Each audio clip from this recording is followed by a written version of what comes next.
Another like example, if you have cheating, right?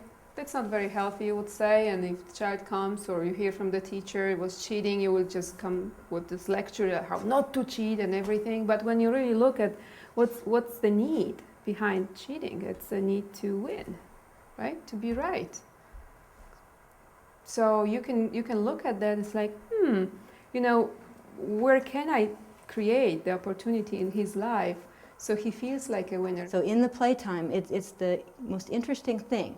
I think growing up, the impression I had was that, oh geez, if you let a kid win, then he won't want to lose. Mm-hmm. And it's the exact opposite. It's that if you have a kid who has to win because it's driven by a need, these are real needs. It's very serious things that are in, this child needs to have the sense of winner. The child needs to have the sense of capability. This is an absolute dire need for this child. By denying that need, what am I doing? I'm just pushing him somewhere else to get it. And this is when they go to school and trip other kids to win in the race. We don't need to do that. We need to find a space in his life where the child can reprogram that thought that I'm a loser into I'm a winner, whatever that means to that child. And they bring up the experience themselves. We don't go in and say, here, play soccer and you win. No. We go in there and they start playing soccer and then they ask us to play easy and we're going, this child needs to win. So that's what we're doing now.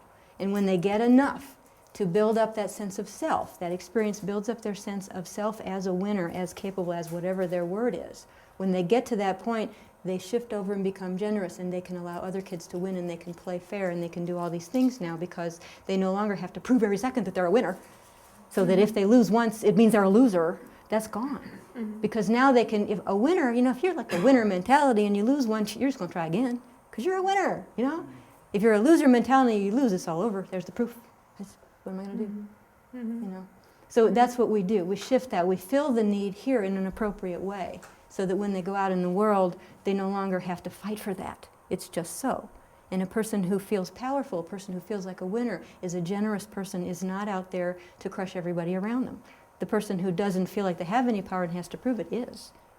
And that's what we want to head off. We don't want that happening to our children. Mm-hmm. So we find spaces either in the playtime or other places in their lives for them to have their needs met.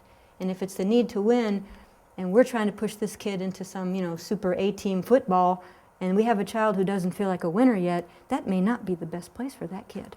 They might want to be C-team for a while to start feeling good compared to the next guy until they're ready to take the next challenge. But the kids know. The kids know. And the more we pay attention to that, the more successful they are because they will find exactly the right level of challenge for themselves when they're in the lead. It's one of those beauties of children that it's just not common knowledge. But they will always go to exactly the right level of challenge for themselves when you allow that. And when you learn to read that, it makes so much sense. Kids' lives make so much sense then, once you can see what that is. And then you get, wow, that's what you're doing, I get that. So let's find other experiences for you. As the parent, I can do that. I can help you get that need filled.